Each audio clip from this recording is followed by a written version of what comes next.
जून के महीने की शुरुआत हो चली है और जून और जुलाई के महीने ट्रेडिशनली आईटीआर रिटर्न फाइल करने के महीने होते हैं।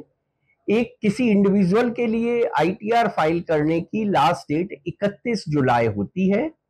इस साल भी यही डेट है और पीछे कोविड की वजह से कई बार आईटीआर की डेट बढ़ने की नौबत आई, बट इस बार चूंकि एक ये नॉर्मल साल है तो आईटीआर की डेट बढ़ने की कोई संभावना नहीं है। इसलिए हम अपने सभी क्लाइंटों को ये सलाह देते हैं कि कृपया टाइम से अपनी रिटर्न फाइल कर लीजिए।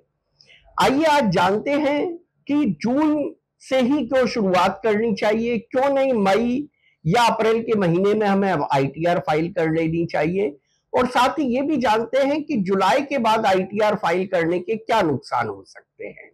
सबसे पहले ये जानते हैं कि आईटीआर फाइलिंग की शुरुआत जून से ही क्यों करते हैं।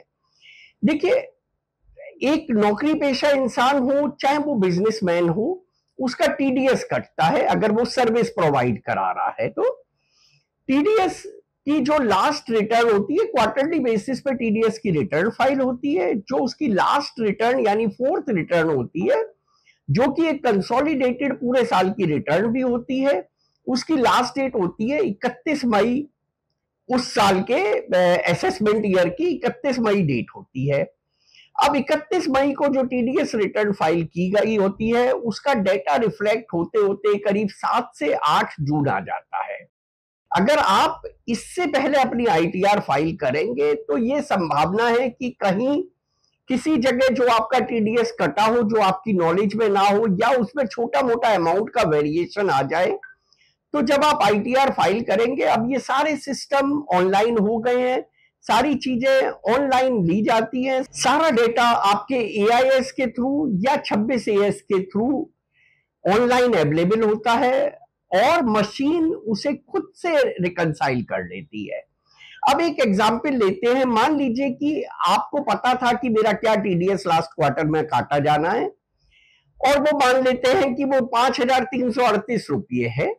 किसी कारणवश वो 5,337 अगर सिस्टम में पड़ जाता है या 5,339 रुपये सिस्टम में पड़ जाता है, और आप 5,338 रुपये के हिसाब से अगर उसे फाइल कर देते हैं, तो सिस्टम ऑटोमेटिकली आपको एक एरर प्रॉम्प्ट कर देगा फाइल हो जाने के बाद, और आपको उस कंडीशन में अपनी इनकम टैक्स रिटर्न रिवाइज करनी पड़ेगी, सिर्फ इस 1 रुपये के वेरिएशन की वजह से।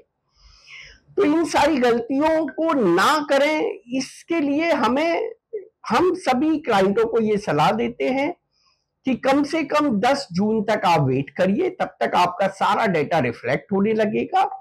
उससे पहले आप पूरी तैयारी कर सकते हैं, अपनी बैंक स्टेटमेंट दे सकते हैं, अपना जो भी आपको इनकम ऐसी है जो आपको लगता है लास्ट क्वार्टर में आई होगी, वो सारी चीजें आप दे सकते हैं, अपने सारे स्टेटमेंट दे सकते हैं। लेकिन जो फाइलिंग का क्लिक है, जो फाइनल सबमिशन है, उसको 10 जून से पहले मत करिए, क्योंकि पूरी संभावना है कि कोई ना कोई मिसमैच आ जाएगा और आपके पास डिपार्टमेंट से नोटिस आ जाएगा।